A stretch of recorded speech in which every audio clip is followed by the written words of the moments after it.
One of the best things, or to me, one of the best things about Duke Adaptive Climbing is that it was initiated, planned, and implemented by Duke students. And I just think that's so incredible. And it's a dream of an administrator is to be approached by students with such an incredible concept and passion, and really to just work alongside of just really talented and brilliant people, um, and navigate the whole process of bringing something from just an idea to a product, and seeing the results of that product being community and um, satisfaction and fulfillment and confidence, and so many of the outcomes that we were able to see. But Yeah, I first became interested in adaptive climbing when I was learning about adaptive sports in PT school and tried to see if there was anything in the area. And I didn't see anything in the area, but I saw a friend in front of me in class one day had this poster up for an adaptive climbing event in Georgia. And I drove down there to watch it, and I had never seen anything like it in my life. It was amazing. But I think the goal behind the program that we started was we have this thing that we love, and we'd love to share it with other people without having a boundary for somebody to participate in it. And Kesh, Nate, and I all talked together, and I remember talking to Nate, and like Kesh and I had this like presentation, and I was just like, and now this is the part where Nate's like, I don't think we can do that. And Nate just goes, cool, yeah, let's do it. And that was literally it. Like, it was this beautiful thing where no matter, I think like the first 3 grants we didn't get, and we just like kept writing for more grants.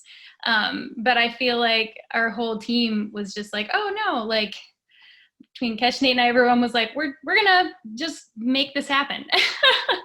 And yeah, and it did. I met some friends, with Holly and some others in the PT program, and through a bunch of like intramurals through Duke as well.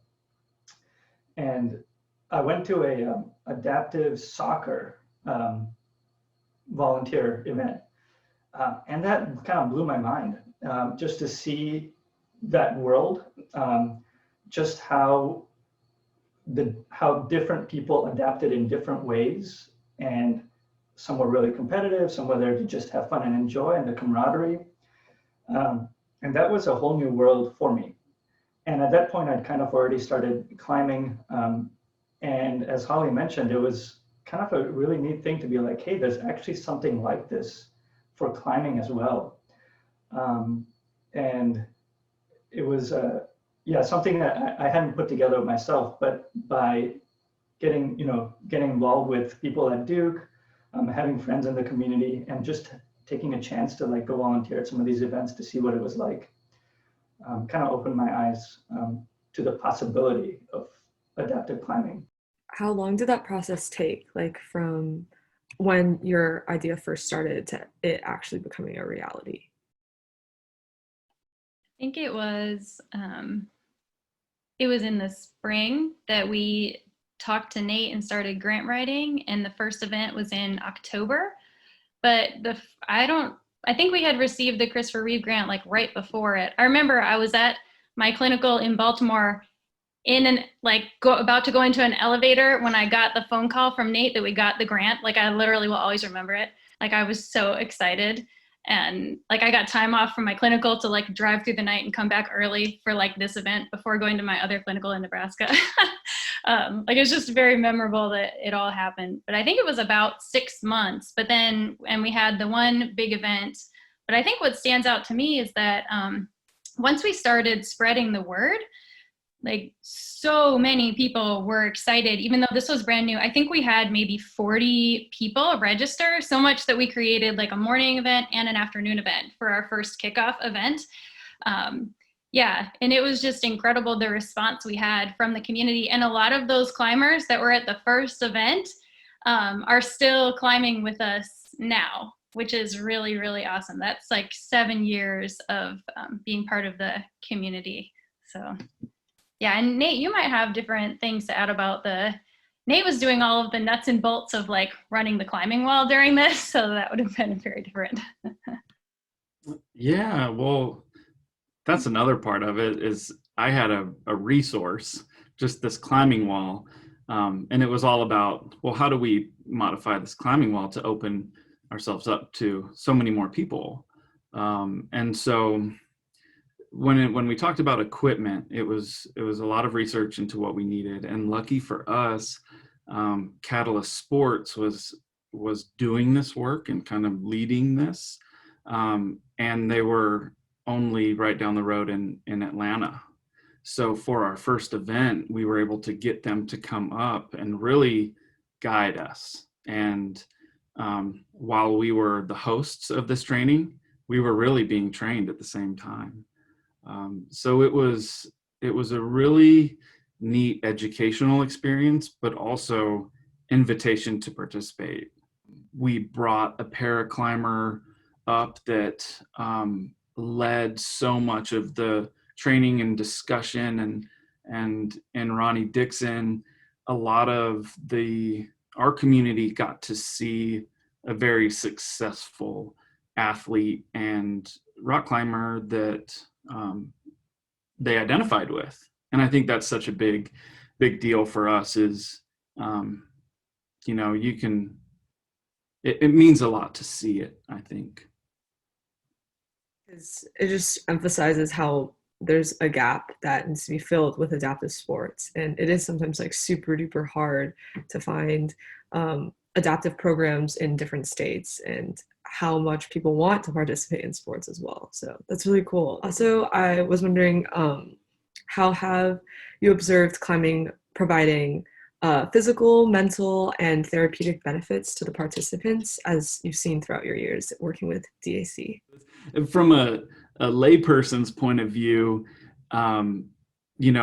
seeing someone try a movement that they might not normally try in their day-to-day routine, reaching for a hold or stepping to something or pulling on something, and just connecting movement with thought and planning. And there's so much from just a observer standpoint that you can really see happening and things clicking for participants in the moment. I think just seeing how it lets people feel empowered beyond just climbing has such a big impact. And I could have too many stories about all of our climbers, but another memory that I'll always have is, you guys remember Kyla at Adaptive Nationals?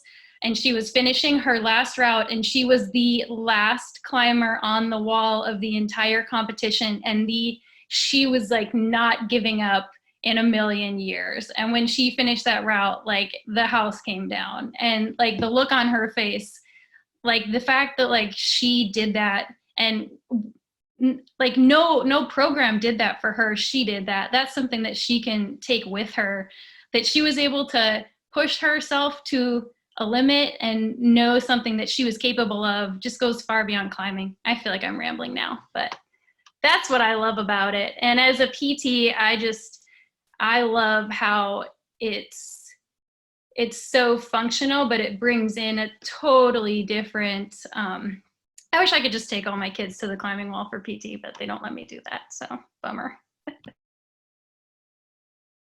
think really the unique thing is the emotional aspect of it, where you feel like, I never thought I could do this, and now I'm doing it. And I'm competing with other people in the gym. And, I think that aspect of it can't be undervalued at all. So all that, the physical rehab stuff aside, I think the emotional stuff is really important. In addition to the emotional side, the thing that we see all the time, and the thing that we're continuing to hear with all of the USA paraclimbers that we're interviewing, is the community, the social aspect of it. It brought all these families together. It brought all these climbers together. And, you know, it's like after seeing these folks every week, they start to become a part of your regular routine, and they're asking questions about your personal life. They're asking questions about your family. And anytime we were in that space, it always just felt like we were a community. We were a part of something bigger than climbing. It was just what a way to bring people together from you know, such diverse backgrounds and such diverse experiences, mobilities and abilities. It's really powerful. The community just can't be understated, because when you feel like you have all of these people behind you, you can do more than you could alone. And so I feel like we created this space where people felt really supported and they could lean on each other, and people were encouraging each other, and then getting to like be like achieve the potential that they actually have. I guess I have to thank you guys for starting this program. I think just being able to be exposed to this has changed my college experience like entirely, and just being able to, or just the wall actually in general. I've like grown a lot as a person, just like as we were talking before with the like Duke Adaptive Climbers, like how much that they grow as like a person. I think climbing has also just allowed me to grow a lot, and OA has also allowed me to grow a lot, and just like being more confident as like a person and as a climber, and just like being able to be inspired by other people and see them chase like their goals and like face their fears and just try like work really hard and be dedicated to something. I don't know, it's like this program has also impacted me a lot. So thank you for creating it. I would not have this experience without you guys.